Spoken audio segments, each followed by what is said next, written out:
السلام علیکم ورحمۃ اللہ وبرکاتہ۔ رب اشرح لی صدری ویسر لی امری واحلل عقدۃ من لسانی یفقہوا قولی۔ ربنا زدنا علما اللہم فقہنا فی الدین اللہم ارنا الحق حقا وارزقنا اتباعہ وارنا الباطل باطلا وارزقنا اجتنابہ۔ آج ہم سورہ رعد سٹارٹ کریں گے۔ ہمارا پارہ نمبر 13 چل رہا ہے۔ سورہ یوسف ہم نے مکمل کی۔ اللہ تعالی ہمیں سورہ یوسف سے حاصل ہونے والے اسباق پر بہترین طریقے سے عمل کرنے کی توفیق عطا فرمائے۔ سورہ رعد مدنی صورت ہے، اور رعد جو ہے وہ بادلوں کو دھکیلنے والے فرشتے کو بھی کہا جاتا ہے۔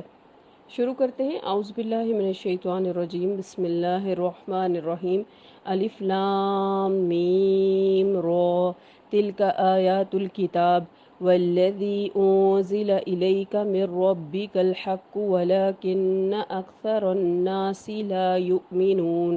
الف لام میم را حروف مقطعات، یہ کتاب کی آیات ہیں، اور جو کچھ آپ صلی اللہ علیہ وسلم کے پروردگار کی طرف آپ صلی اللہ علیہ وسلم پر نازل کیا گیا ہے وہ عین حق ہے، لیکن اکثر لوگ اس بات پر ایمان نہیں لاتے۔ تو یہ عین حق وہی باتیں ہیں جو تمام انبیاء کی شریعتوں میں اصول دین رہی ہیں، مثلا یہ کہ اللہ تعالیٰ کی اس کائنات کی فرما روائی میں کوئی دوسرا شریک نہیں ہے، اور یہ کہ قیامت ہر حال میں آ کرے گی، اور یہ نظام درم برم ہوگا اور دوسرا عالم بنایا جائے گا جس میں تمام اچھے اور برے انسانوں کو ان کے اعمال کا بدلہ ضرور ملے گا۔ یہ اللہ کی نازل کردہ آیات ہیں، اور آپ کی نبوت برحق ہے، اور یہی وہ باتیں ہیں جن پر مشرکین مکہ ایمان نہیں لا رہے تھے۔ اس تمہید کے بعد اب آگے اللہ تعالیٰ وحدہ لا شریک ہونے سے متعلق دلائل پیش کر رہے ہیں۔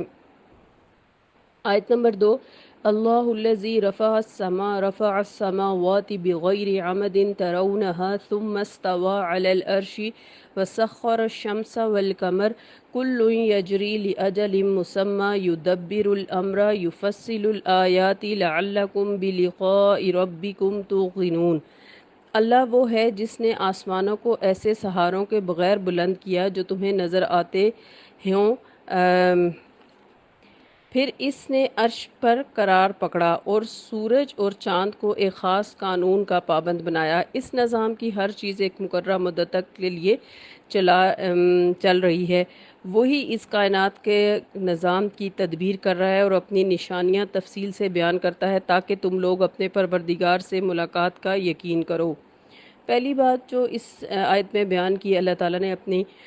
وحدہ لا شریک ہونے کی دلیل میں، کہ اللہ وہ ہے جس نے آسمانوں اور زمینوں کو ایسے سہاروں کے بغیر بلند کیا جو تمہیں نظر آتے ہوں، یعنی اس بات کا امکان ہے کہ آسمان ستونوں یا سہاروں پر قائم ہو، لیکن وہ ستون یا سہارے غیر مرئی ہیں، انہیں ہم دیکھ نہیں سکتے۔ چنانچہ تفسیر ابن کثیر میں سیدنا ابن عباس رضی اللہ عنہ، مجاہد، حسن بصری، قتادہ اور بعض دوسرے ایسے ہی روایات کی گئی ہیں۔ ان غیر مرئی سہاروں کو ہم آج کل کی زبان میں کشش ثقل کہہ سکتے ہیں۔ پھر اس کے بعد اللہ تعالیٰ نے فرمایا کہ پھر اس نے عرش پر قرار پکڑا، اور اس کے بارے میں ہم پہلے بھی پڑھ چکے کہ اللہ تعالیٰ کا عرش جو ہے وہ اس کائنات کی سب سے بڑی چیز ہے۔ اللہ تعالیٰ نے کیسے عرش کے اوپر استوا کیا، یہ سوال کرنا بھی بدعت ہے، یہ اللہ ہی بہتر جانتا ہے۔ ہمارا ایمان ہے کہ اللہ تعالیٰ نے عرش پر استوا کیا، یعنی اللہ تعالیٰ عرش پر موجود ہیں۔ اس کے بعد فرمایا وَسَخَّرَ الشَّمْسَ وَالْقَمَرَ، اور اس نے سورج اور چاند کو ایک خاص قانون کا پابند بنایا، اور اس نظام کی ہر چیز ایک مقررہ مدت تک چل رہی ہے۔ تو یہ مقررہ مدت قیامت ہے جب یہ سارا نظام میں کائنات درم برم کر دیا جائے گا۔ اس آیت میں پہلے سورج اور چاند کا ذکر آیا، آگے فرمایا کل یجری لاجل مسمی، حالانکہ کل کا لفظ دو کے لیے نہیں آتا، جس کا مطلب یہ ہے کہ سورج اور چاند کی طرح کے سب سیارے اپنی اپنی ڈگر پر چل رہے ہیں، اور یہ قیامت تک چلتے ہی رہیں گے۔ ضمناً اس سے یہ دو باتیں اور معلوم ہوتی ہیں کہ ایک یہ کہ جو لوگ سورج کو ساکن سمجھتے ہیں یا سمجھتے رہے وہ غلطی پر ہیں۔ لفظ جریان کا اطلاق گردش محوری پر نہیں ہوتا، بلکہ اس کے لیے ایک جگہ سے دوسری جگہ جانا بھی ضروری ہے۔ اور دوسرا یہ کہ ہماری زمین بھی چونکہ ایک سیارہ ہے، اس لیے اس کی گردش بھی ثابت ہے۔ واللہ عالم بالصواب۔ پھر اللہ تعالیٰ نے فرمایا کہ وہی اس کائنات کا نظام کی تدبیر کر رہا ہے، یعنی سیاروں کی گردش کے جو قاعدے اور قوانین مقرر کر رکھے ہیں وہ ان کے پابند ہیں، ذرہ بر ادھر ادھر نہیں ہو سکتے۔ پھر وہ ہر وقت اپنے اس نظام کی نگرانی بھی کر رہا ہے، کیونکہ جو چیز ہر وقت حرکت میں رہے وہ خراب بھی ہو سکتی ہے، گھس بھی سکتی ہے، اس کی حرکت میں کمی بھی واقع ہو سکتی ہے، حتیٰ کہ کسی وقت وہ تباہ بھی ہو سکتی ہے۔ اللہ تعالیٰ ایسی تمام باتوں کی تدبیر بھی کر رہا ہے۔ ان سیاروں کو صرف ان کی قوت جاذبہ اور دافع کے سپرد ہی نہیں کر رکھا، بلکہ ان کی پوری پوری نگہداشت اور ان کی تدبیر یا واقع ہونے والی خامیوں کا بھی اللہ تعالیٰ ہی علاج کر رہا ہے۔ اور اس آیت کے آخر میں فرمایا کہ وہ اپنی نشانیاں تفصیل سے بیان کرتا ہے تاکہ تم لوگ اپنے پروردگار کی ملاقات کا یقین کرو۔ اس جملے میں موجود نظام کائنات کو یوم آخرت پر دلیل کے طور پر پیش کیا جا رہا ہے، یعنی جو قادر مطلق ایسا عظیم کارنامہ کائنات وجود میں لا سکتا ہے اور اس پر کنٹرول رکھ سکتا ہے، اس کے لیے انسان کو دوبارہ پیدا کرنا کچھ مشکل نہیں۔ اور اس دلیل کی دوسری صورت یہ ہے کہ جو ہستی اس نظام کائنات کو ایسے تناسب، عدل اور حکمت کے ساتھ چلا رہی ہے، کیا وہ انسان کو یوں ہی بے لگام چھوڑ سکتی ہے کہ وہ اس دنیا میں جو کرنا چاہے کرتا پھرے اور اس سے کچھ مواخذہ نہ کیا جائے گا؟ لہٰذا اللہ کے عدل اور حکمت کا تقاضا یہی ہے کہ جن لوگوں نے اپنی ساری زندگی ظلم و ستم ڈھانے میں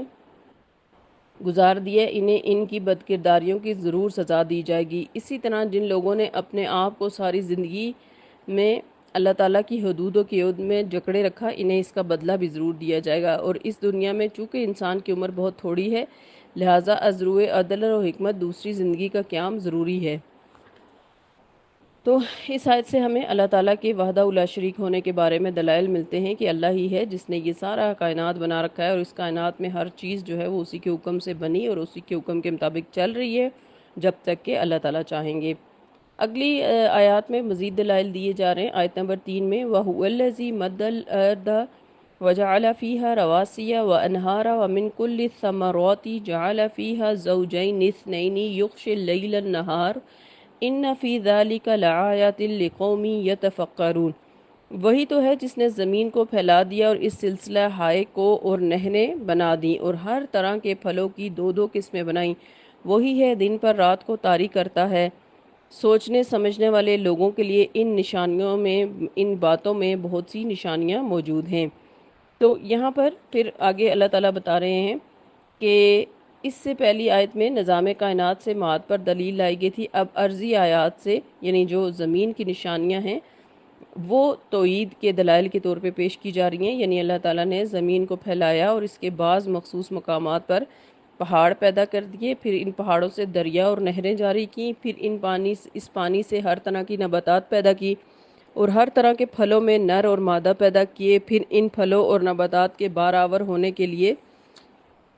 دھوپ کی بھی ضرورت تھی اور ٹھنڈک کی بھی، لہٰذا اللہ نے دن اور رات پیدا کر دیے۔ ان تمام باتوں میں خاص قسم کا نظم، اعتدال اور حکمت پائی جاتی ہے، جس سے یہ واضح طور پر معلوم ہوتا ہے کہ ان تمام چیزوں کا خالق اور مدبر ایک ہی ہستی ہو سکتی ہے۔ اگر بارش اور پانی کا دیوتا کوئی اور ہوتا، پہاڑوں، پھلوں اور نباتات کا دیوتا کوئی اور دوسرا ہوتا، تو ان تمام چیزوں میں ایسی مناسبت اور ہم آہنگی ناممکن تھی۔ آیت نمبر 4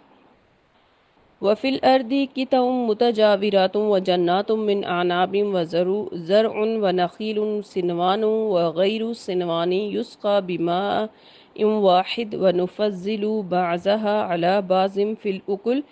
إِنَّ فِي ذَلِكَ لَآيَاتٍ لِقَوْمٍ يَعْقِلُونَ۔ نیز زمین میں کئی قطعات ہیں جو باہم ملے ہوئے ہیں، اور ان میں انگور کے باغ، کھیتی اور کھجوریں ہیں، جن میں کچھ جڑ سے ملی ہوتی ہیں اور کچھ بن ملے ہوتی ہیں، اور ان قطعات کو ایک ہی طرح کے پانی سے سیراب کیا جاتا ہے، مگر مزے میں ہم کسی کو بہتر بنا دیتے ہیں اور کسی کو کمتر۔ ان چیزوں میں بھی اہل عقل و خرد کے لیے کئی نشانیاں ہیں۔ تو اب یہاں پر نباتات کے اندر جو بے شمار چیزوں میں آپس میں مماثلت ہے، یعنی ملتی جلتی ہیں، اور بہت ساری میں ملنے کے باوجود اختلاف ہے، اس کا ذکر کر کے اللہ تعالیٰ انسان کو جھنجھوڑ رہے ہیں۔ اللہ تعالیٰ کی حیران کن قدرتوں میں سے ایک یہ ہے کہ کھیت ایک ہی جگہ واقع ہوتے ہیں، ان میں بیج ایک جیسا ڈالا جاتا ہے، پانی پر ایک ہی طرح کا یعنی ان پر برستا ہے، یا ایک ہی طرح کی آباشی کی جاتی ہے، مگر ایک کھیت میں فصل اعلیٰ درجے کی پیدا ہوتی ہے اور اس کے ساتھ ہی ملے ہوئے کھیت میں فصل بھی کم ہوتی ہے اور ایک ناقص ہوتی ہے۔ اسی طرح مثلا کھجور کے 2 درخت ہیں مگر ان کی جڑیں ایک ہی ہے، اوپر سے دو ہو گئے ہیں۔ اب ایک ہی جڑ زمین سے پانی کھینچ کر دونوں درختوں کو تر و تازہ کر رہی ہے اور انہیں بار آور ہونے میں تقویت پہنچا رہی ہے، مگر ایک تنے کے پھل کا ذائقہ الگ ہے اور دوسرے کا الگ، ایک کا پھل عمدہ ہے اور دوسرے کا ناقص۔ کیا انہوں نے کبھی سوچا کہ ایسا کیوں ہوتا ہے کہ دو درخت ہیں، ایک کھجور کا ہے دوسرا نیم کا، دونوں کی جڑیں ایک ہی قطع زمین سے پانی کھینچ رہی ہیں، کھجور کے پھل میں مٹھاس بھری جاتی ہے اور نیم کے درخت میں کڑواہٹ۔ اس ایک ہی قطع زمین میں اتنی مٹھاس اور اس کے ساتھ ساتھ اتنی کڑواہٹ موجود ہے کہ وہ بیک وقت دونوں درختوں کے پھلوں کو مٹھاس اور کڑواہٹ بہم پہنچا سکتے ہیں۔ غرض اگر یہ لوگ ایسی باتوں میں غور و فکر کریں تو معرفت الہی کے بے شمار دلائل انہیں مل سکتے ہیں۔ پھر فرمایا آیت نمبر 5 میں وَإِن تَعْجَبْ فَعَجَبٌ قَوْلُهُمْ أَإِذَا كُنَّا تُرَابًا أَإِنَّا لَفِي خَلْقٍ جَدِيدٍ أُولَئِكَ الَّذِينَ كَفَرُوا بِرَبِّهِمْ وَأُولَئِكَ الْأَغْلَالُ فِي أَعْنَاقِهِمْ وَأُولَئِكَ أَصْحَابُ النَّارِ هُمْ فِيهَا خَالِدُونَ۔ اور اگر آپ تعجب کرتے ہیں تو اس سے بھی عجیب تر ان لوگوں کی بات ہے جو کہتے ہیں کہ جب ہم مٹی بن جائیں گے تو کیا اثر نو پیدا ہوں گے۔ یہی لوگ ہیں جنہوں نے اپنے پروردگار کا انکار کیا، ایسے ہی لوگوں کی گردنوں میں توق ہوں گے، یہی لوگ اہل دوزخ ہیں جن میں وہ ہمیشہ رہیں گے۔ تو پہلی بات تو اگر آپ کو یعنی نباتات میں معرفت الہی پر جو دلائل دیے اللہ تعالیٰ نے، اللہ فرما رہے ہیں یعنی اگر آپ کو اس بات پر تعجب ہوتا ہے کہ یہ لوگ اللہ کی ایسی ایسی نشانیاں دیکھ کر بھی ایمان نہیں لاتے، اور ہمیں اس بات پر تعجب ہوتا ہے کہ یہ لوگ اللہ تعالیٰ کی ایسی حیران کن نشانیاں دیکھتے بھی ہیں اور پھر یہ پوچھتے ہیں کہ جب ہم مر کر زمین میں مل جائیں گے تو کیا پھر دوبارہ اٹھائے جائیں گے۔ وہ یہ نہیں سوچتے کہ ایک بیج زمین میں مل کر مٹی بن جاتا ہے، مگر جب موسم آتا ہے تو وہی بیج اگ کر ایک تناور درخت بن جاتا ہے، پھر آخر تم کیوں دوبارہ پیدا نہیں کیے جا سکتے۔ اور دوسری بات کہ اللہ کی قدرتوں سے انکار اللہ ہی کا انکار ہوتا ہے، گویا دوبارہ پیدا ہونے سے انکار حقیقتاً اللہ کی قدرت کاملہ کا انکار ہے۔ اور جسے اللہ ہی کے انکار کے مترادف بتایا گیا، ایک تو اس وجہ سے کہ وہ دوزخ کے مستحق ہوئے، دوسرا اللہ کے حضور جواب دہی کے منکرین کی زندگی عموماً بے لگام اور شتر بے مہار کی طرح گزرتی ہے۔ ایسے لوگ دراصل محض اپنی خواہشات کے غلام ہوتے ہیں، اسی جرم کی پاداش میں ان کی گردنوں میں توق ڈال کر انہیں اتنا ہی جکڑ کر بند کر دیا جائے گا جتنا کہ وہ دنیا میں بے لگام تھے، یعنی جتنی آزادی وہ دنیا میں حاصل کر رہے تھے اتنا ہی ان کو پھر آگے عذاب دیا جائے گا۔ آیت نمبر 6 وَيَسْتَعْجِلُونَكَ بِالسَّيِّئَةِ قَبْلَ الْحَسَنَةِ وَقَدْ خَلَتْ مِنْ قَبْلِهِمُ الْمَثُلَاتُ وَإِنَّ رَبَّكَ لَذُو مَغْفِرَةٍ لِلنَّاسِ عَلَى ظُلْمِهِمْ وَإِنَّ رَبَّكَ لَشَدِيدُ الْعِقَابِ۔ یہ لوگ بھلائی سے پہلے آپ صلی اللہ علیہ وسلم سے برائی کے لیے جلدی مچا رہے ہیں، حالانکہ اس سے بیشتر ان سے لوگوں پر عذاب آنے کی کئی مثالیں گزر چکی ہیں، اور آپ صلی اللہ علیہ وسلم کا پروردگار لوگوں کے ظلم کے باوجود انہیں معاف کر دینے والا ہے، اور یہ بھی یقینی بات ہے کہ آپ صلی اللہ علیہ وسلم کا پروردگار سخت عذاب دینے والا ہے۔ تو یہ اصل میں کیا بات تھی کہ یہ برائی جلدی مانگ رہے تھے بھلائی سے، یعنی منکرین حق کا یہ مطالبہ سنجیدگی پر مبنی نہیں ہوتا بلکہ ایسا مذاق اور طنز پر مبنی ہوتا ہے جس میں ان کا انکار پوشیدہ ہوتا ہے، یعنی اگر تم سچے ہو تو جیسا کہتے ہو وہ عذاب ہم پر کیوں نہیں لے آتے، یا وہ عذاب ہم پر اب تک آیا کیوں نہیں، وغیرہ وغیرہ۔ حالانکہ ان سے پہلے کئی بار ایسا ہو چکا کہ لوگوں نے عذاب طلب کیا اور جیسا عذاب طلب کیا ان پر ویسا عذاب آ گیا، اور اب ان کے مطالبے پر ابھی تک عذاب نہیں آیا۔ تو اس کی کئی وجوہ ہیں۔ ایک یہ کہ اگر اللہ ان لوگوں کے ایسے مطالبات فوراً پورے کرنا شروع کر دیتا تو یہ دنیا کب کی ختم ہو چکی ہوتی، لہٰذا یہ اللہ کی رحمت ہے کہ ایسے مطالبات فوراً پورے نہیں کر دیتا۔ دوسری یہ عذاب کا بھی ایک وقت مقرر ہے، اس سے پہلے مہلت کا وقت ہوتا ہے، اس مدت میں اگر قوم اپنی حالت بہتر بنا لے تو اللہ عذاب نازل ہی نہیں کرتا، اور یہ بھی اللہ کی بندوں پر رحمت ہے۔ پھر بھی اگر قوم نہ سنبھلے تو آخری چارہ کار یہ ہوتا ہے کہ انہیں سزا دے اور عذاب نازل کر دے، پھر جب عذاب نازل کرتا ہے تو اس کی گرفت بڑی سخت ہوتی ہے۔ آج کی لیسن کی آخری آیت، آیت نمبر 7 وَيَقُولُ الَّذِينَ كَفَرُوا لَوْلَا أُنزِلَ عَلَيْهِ آيَةٌ مِّن رَّبِّهِ إِنَّمَا أَنتَ مُنذِرٌ وَلِكُلِّ قَوْمٍ هَادٍ۔